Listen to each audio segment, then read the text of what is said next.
এই পাকা আম দিয়ে জুস করে রেখেছি, সঙ্গে দিয়েছি আগে থেকে পুদিনা পাতা আইস কিউব করে রেখেছিলাম, সেটাও একটা করে দিয়ে রেখেছি, একটু ঠান্ডাও থাকবে।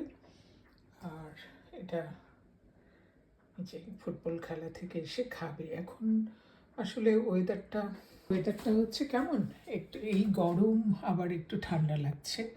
যেমন এখন রাত 8টা বাজে, কিন্তু বেশ সূর্যও আছে, আবার বাতাস আছে, দিনের আলো আছে, কিন্তু যথেষ্ট ঠান্ডাও আছে, একটু সোয়েটার পরতে হয় পাতলা, ওরকম আর কি।